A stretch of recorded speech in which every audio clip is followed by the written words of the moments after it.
প্রতিদিন গীতাপাঠ শুনলে মন শান্ত হয়, জীবনে সঠিক পথ দেখাতে সাহায্য করে। দুঃখ, ভয়, রাগ দূর হয়, আত্মবিশ্বাস বৃদ্ধি পায়। কর্ম ও ভক্তির মাধ্যমে হৃদয়ের শক্তি, ঘরে শান্তি ও জীবনে আলো নিয়ে আসে। তাই প্রতিদিন আমাদের চ্যানেল থেকে 2টি শ্লোক সহ একটি পাঠ শুনুন।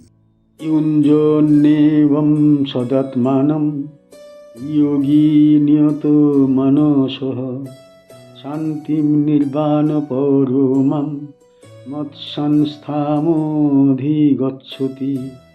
যিনি এইভাবে নিরন্তর নিজের আত্মাকে যোগ সাধনায় যুক্ত রাখেন এবং যার মন সংযত ও নিয়ন্ত্রিত, সেই যোগী ভগবানের মধ্যে স্থিত পরম নির্বাণ রূপ শান্তি লাভ করেন।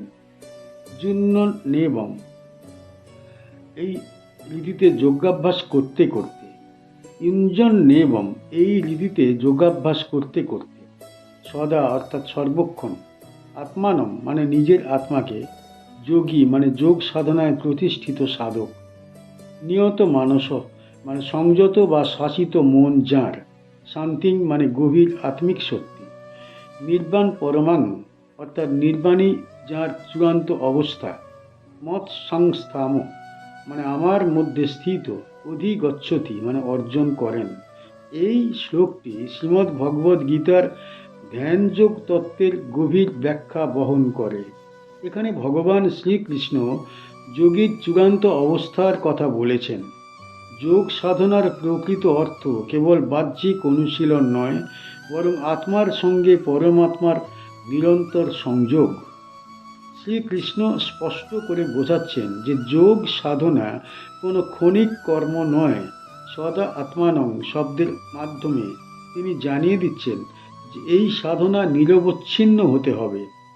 যে ব্যক্তি নিজের মন ও চেতনাকে বারবার ঈশ্বরের দিকে ফিরিয়ে আনে, সেই সাধক ধীরে ধীরে অন্তরের অশান্তি অতিক্রম করতে সক্ষম হন। এই শ্লোকে মন সংযমের গুরুত্ব বিশেষভাবে প্রকাশ পেয়েছে। অস্থির মন মানুষকে সংসারের বন্ধনে আবদ্ধ রাখে। কামনা, ক্রোধ, মোহ ও অহংকার মনকে আচ্ছন্ন করে রাখে। নিয়ত মানস মানে যার মন নিয়ন্ত্রিত, এই অবস্থায় পৌঁছানো সহজ নয়। নিয়মিত ধ্যান এবং আত্মসংযমের দ্বারা তা সম্ভব। এখানে যে নির্বাণ পরমা শান্তির কথা বলা হয়েছে তা দুঃখের অনুপস্থিতি নয়, বরং আত্মার পরিপূর্ণতা।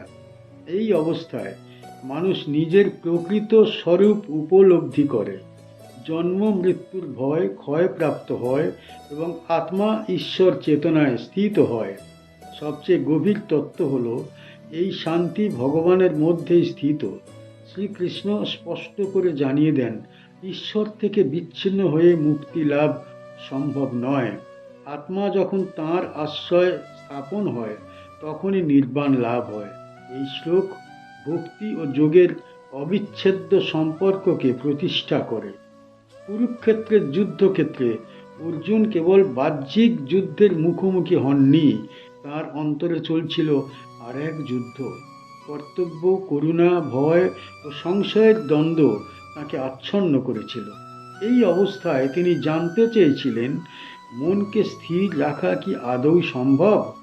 আর সংসারের মধ্যেই কি মুক্তির পথ আছে?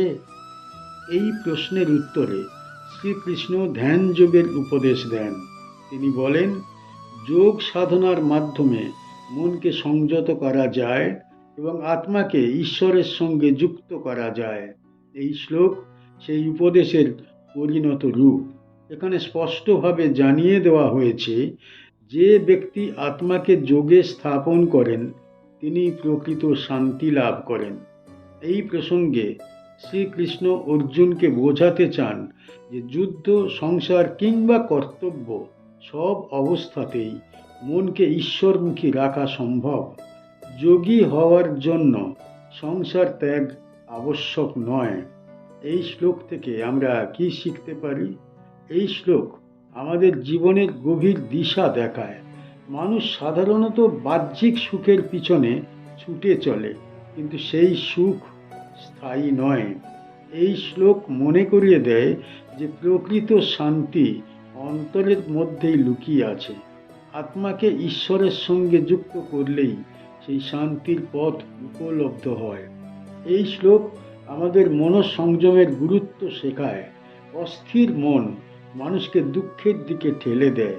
চিন্তা, লোভ, অহংকার যখন মনকে আচ্ছন্ন করে, তখন জীবন ভারাক্রান্ত হয়ে ওঠে। যোগ সাধনার মাধ্যমে মনকে শুদ্ধ ও স্থির করা সম্ভব, এই শিক্ষা এখানে স্পষ্ট। এখান থেকে বোঝা যায় যে ঈশ্বর ভক্তি কোনো দুর্বলতা নয়, বরং আত্মিক শক্তির উৎস। ভগবানের আশ্রয়ে স্থিত হলে মানুষের ভয় কমে, অহংকার ক্ষয় হয় এবং জীবনের উদ্দেশ্য স্পষ্ট হয়। এই শ্লোক আমাদের শেখায় যে সংসারের মধ্যেই মুক্তির পথ নিহিত। কর্তব্য পালন করতে করতেই আত্মাকে ঈশ্বরের সঙ্গে যুক্ত রাখা যায়। জীবনযাপন তখন শুদ্ধ হয়, চিন্তা নির্মল হয়, অন্তরে গভীর শান্তি জন্ম নেয়। সবশেষে বলা যায়, এই শ্লোক মানুষকে সংযম, সাধনা ও ভক্তির পথে আহ্বান জানায়। যে ব্যক্তি এই শিক্ষাকে জীবনে গ্রহণ করে, তার জীবন ধীরে ধীরে ঈশ্বরমুখী ও অর্থপূর্ণ হয়ে ওঠে। নাতিয়স্নতস্তু যোগহস্তি ন চৈকান্তম মনস্নতঃ ন চাতি স্বপ্নশীলস্য জাগ্রত নৈব চার্জুন। হে অর্জুন, যে ব্যক্তি অতিরিক্ত আহার করে তার যোগ সাধনা সিদ্ধ হয় না। আবার যে একেবারেই আহার ত্যাগ করে তারও যোগ সাধনা হয় না। যে অতিরিক্ত নিদ্রায় আসক্ত অথবা যে সর্বদা জাগরণে ক্লান্ত, তার পক্ষেও যোগ সাধনা সম্ভব নয়। ন মানে নয়, অতি মানে অত্যধিক, অশ্নত মানে আহারকারী, তু মানে কিন্তু, যোগ মানে যোগ সাধনা, অস্তি মানে হয়, ন চ মানে আবার নয়, একান্তম মানে সম্পূর্ণভাবে, অনস্নত মানে আহার না করা, ন চ আবার নয়, অতি মানে অত্যধিক, স্বপ্নশীলস্য মানে নিদ্রায় আসক্ত, জাগ্রত মানে অতিরিক্ত জাগরণকারী, নৈব মানে কখনোই নয়, চ মানে এবং, অর্জুন অর্থাৎ হে অর্জুন। এই শ্লোকটিতে ভগবান শ্রীকৃষ্ণ যোগ সাধনার জন্য জীবনযাপনের সঠিক ভারসাম্যের কথা অত্যন্ত স্পষ্ট ভাষায় প্রকাশ করেছেন। এখানে তিনি শরীর ও মনের সামঞ্জস্যের উপর বিশেষ গুরুত্ব দিয়েছেন। যোগ সাধনা কেবল অন্তরের বিষয় নয়, দেহ ও আচরণের শুদ্ধতাও এর সঙ্গে গভীরভাবে যুক্ত। ভগবান প্রথমেই বলেছেন যে অতিরিক্ত আহার যোগ সাধনার অন্তরায়। অতিরিক্ত ভোগ দেহকে ভারী করে তোলে, মনকে জড়তার দিকে নিয়ে যায় এবং ইন্দ্রিয়কে অস্থির করে। এই অবস্থায় ধ্যান বা আত্মচিন্তায় মন স্থির হয় না। আবার সম্পূর্ণ আহার ত্যাগ করলেও দেহ দুর্বল হয়ে পড়ে, সাধনায় স্থায়িত্ব থাকে না। এরপর নিদ্রা ও জাগরণের কথা বলা হয়েছে। অতিরিক্ত নিদ্রা আলস্য সৃষ্টি করে, মনকে অচেতন করে তোলে। আবার অতিরিক্ত জাগরণ দেহ ও মনের উপর চাপ সৃষ্টি করে, যার ফলে চঞ্চলতা ও ক্লান্তি জন্ম নেয়। এই দুই অবস্থাতেই যোগ সাধনা ব্যাহত হয়। এই শ্লোকের মূল বক্তব্য হল, যোগ সাধনার পথ মধ্যমার পথ। চরম ভোগ যেমন ক্ষতিকর, তেমনি চরম দমনও অনুকূল নয়। দেহকে অবহেলা করলে আত্মিক উন্নতি সম্ভব হয় না। শ্রীকৃষ্ণ এখানে দেহকে সাধনার বাহন হিসাবে দেখিয়েছেন, ভোগের বস্তু হিসাবে নয়। এই শ্লোক মানব জীবনের জন্য গভীর দার্শনিক শিক্ষা বহন করে। জীবনে শৃঙ্খলা না থাকলে সাধনা স্থায়ী হয় না। সংযম এবং সামঞ্জস্য যোগ সাধনার ভিত্তি। এই শ্লোকটি ধ্যান যোগ অধ্যায়ের ধারাবাহিক উপদেশের অংশ। আগের শ্লোকে শ্রীকৃষ্ণ যোগীর পরম শান্তি লাভের কথা বলেছেন। তারপর তিনি ব্যাখ্যা করছেন, এই উচ্চ অবস্থায় পৌঁছানোর জন্য জীবনযাপনের ধরন কেমন হওয়া উচিত। অর্জুনের মনে তখন প্রশ্ন ছিল, মন এত চঞ্চল, দেহ এত দুর্বল, তাহলে যোগ সাধনা কি সাধারণ মানুষের পক্ষে সম্ভব? সেই প্রশ্নের উত্তরে শ্রীকৃষ্ণ দেখিয়ে দিচ্ছেন যে যোগ কোনো কঠোর অত্যাচারের পথ নয়, এটি সুস্থ, সংযত ও শৃঙ্খলিত জীবনের পথ। এই প্রসঙ্গে শ্রীকৃষ্ণ অর্জুনকে বোঝাতে চান যে যুদ্ধক্ষেত্র হোক বা সংসার জীবন, সব অবস্থাতেই সংযম বজায় রাখা সম্ভব। যোগ সাধনার জন্য জীবন থেকে স্বাভাবিক কার্যকলাপ সম্পূর্ণ বাদ দিতে হয় না, বরং সেগুলিকে শুদ্ধ ও নিয়ন্ত্রিত করতে হয়। এই শ্লোক থেকে আমরা কি শিখতে পারি? এই শ্লোক আমাদের দৈনন্দিন জীবনের জন্য অত্যন্ত বাস্তব শিক্ষা দেয়। এখানে বোঝানো হয়েছে যে চরমপন্থা কখনো কল্যাণ বয়ে আনে না। অতিরিক্ত ভোগ মানুষকে অস্থির করে তোলে, আবার অতিরিক্ত দমন মানুষকে দুর্বল করে। জীবনকে সঠিক পথে পরিচালিত করতে হলে সংযম দরকার।